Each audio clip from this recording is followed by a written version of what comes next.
Quiero explicar para aquí las compañeras y compañeros periodistas, pero también para la ciudadanía, lo que significa esta imagen. Y por cierto que aquí van a ver que la epidemiología no es solamente para expertos, tiene un sentido muy práctico para la población. Lo que se representa aquí es una gráfica que típicamente se le llama curva epidémica. La curva epidémica es una representación del número de casos que ocurren de cierta enfermedad, en este caso es influenza, y cómo van ocurriendo semana por semana. Entonces vean ustedes, y esto lo estoy explicando para la ciudadanía en general, que pudiera estar menos familiarizada que los periodistas de la Fuente de Salud aquí, con esto. Vean ustedes que aquí hay unos números en la parte baja de la diapositiva y estos números son el número de semanas transcurridas de un año dado. La semana 1 es donde empieza el año, 1 de enero de 2020, y de la semana 40 a la semana 52 es octubre de 2019 hasta el 1 de enero de 2020. Y hacia acá, hoy estamos en la semana 9. Ayer, sábado, fue el final de la semana 9. De modo que las primeras 4 semanas son enero y las segundas 4 semanas son febrero, ¿sí? Lo que significa estas líneas es el número de casos de influenza estacional que México ha tenido entre octubre y hace 2 semanas. En estos colores se representan los casos que han sido probables, es decir, en este color azul, los casos de personas que tienen los síntomas característicos de influenza, pero que pueden ser otra enfermedad distinta a la influenza. Ya hemos dicho muchas veces que hay cientos de virus que infectan las vías respiratorias y dan síntomas muy parecidos. En la línea anaranjada, lo que se ve es la cantidad de casos que, teniendo enfermedad tipo influenza, se les tomó una muestra de la respiración, una muestra del líquido que hay en la nariz y la garganta, y se identificó que tenían el virus de la influenza. Vean ustedes aquí, son los números de casos, 0, 5,000, 10,000, etcétera.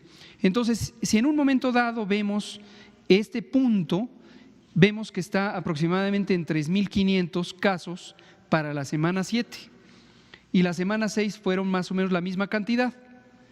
Y en semanas anteriores pues fueron menos casos, aquí vamos a decir, si esta raya es 5,000, aquí eran 1,000 por semana, ¿sí?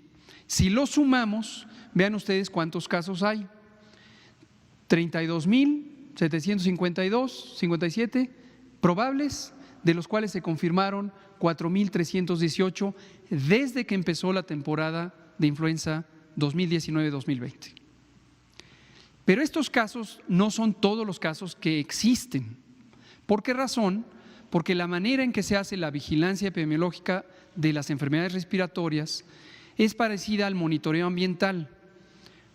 No es posible ni es útil en forma alguna tratar de identificar y contar a cada uno de los casos.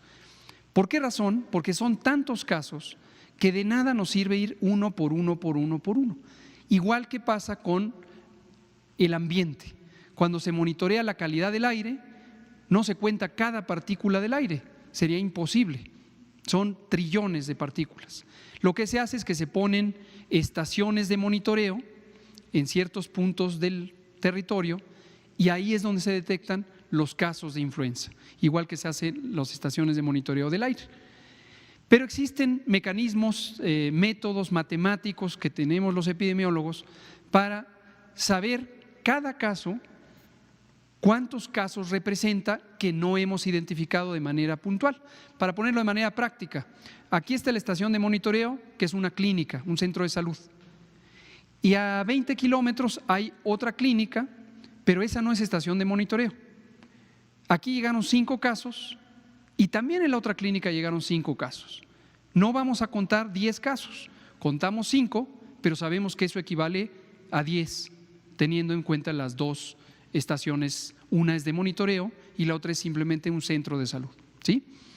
Entonces, lo que quiero mostrar aquí finalmente es cómo nosotros sabemos, me voy a pasar para allá, que habiendo identificado un número relativamente reducido de casos, 32.700, en realidad sabemos y no necesitamos ver a cada caso para saber que hay 166.962 casos de influenza desde que empezó la temporada 2019-2020 en octubre del año pasado.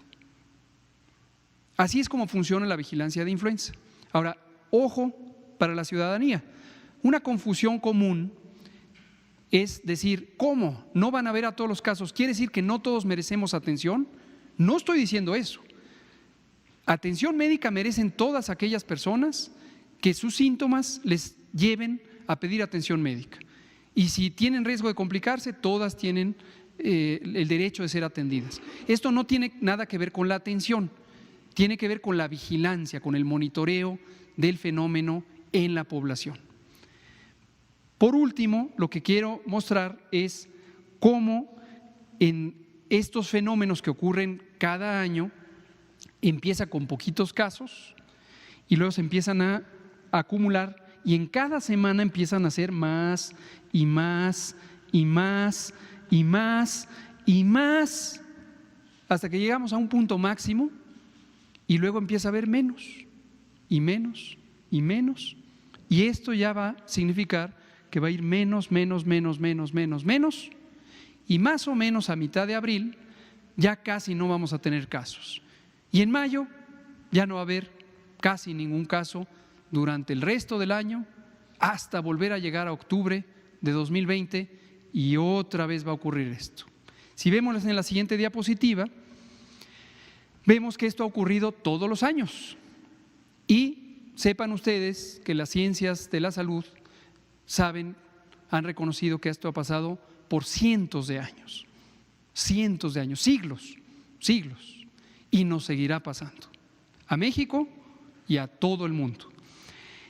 La misma idea, en estas como montañas, lo que se ve es que a veces hay temporadas, este es el año 2013-14, donde tuvimos esta cantidad, pero en cambio entre octubre de 2014 y abril de 2015 tuvimos muy poquito, la sexta parte o séptima parte de lo que hubo en el año anterior.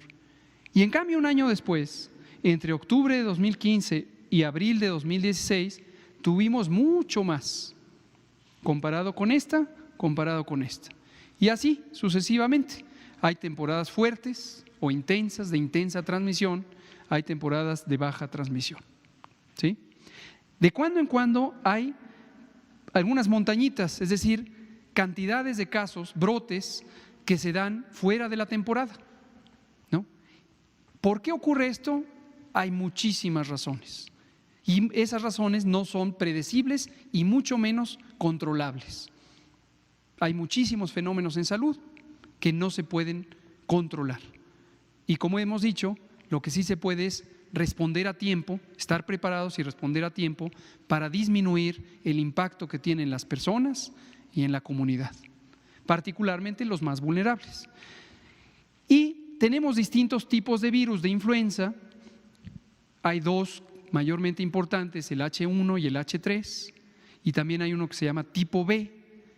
La importancia de un virus o del otro es relativamente menor, algunos infectan más frecuentemente a los adultos mayores, otros no tanto, y esto nos permite al sistema de salud y a la epidemiología estar poniendo mayor atención en los cuidados de las poblaciones que pueden ser más susceptibles. Ahora, también de influenza, en la siguiente diapositiva, lo que quiero mostrar, si me pasan la siguiente, es que estos tipos de virus no son fijos. La cantidad de virus o el porcentaje de virus que hay de cada tipo de virus de influenza no es fijo. Aquí representamos en colores, en anaranjado, H1N1, es el mismo virus que entró al mundo o que mutó y apareció en el mundo en 2009. Y una vez que dio la pandemia de 2009, se empezó a volver un virus común y empezó a ser cada vez menos grave, y ya es un virus estacional. Así le pasa a todos los virus de la influenza, así le pasa a los coronavirus. Empiezan con una gran epidemia y luego disminuyen y disminuyen y disminuyen. Por eso dijimos hace algunos días que este es un fenómeno, el nuevo coronavirus, que entró ahorita, empezó ahorita por una transmisión de animales y a humanos y va a seguir. No se puede predecir a ciencia cierta cuánto tiempo.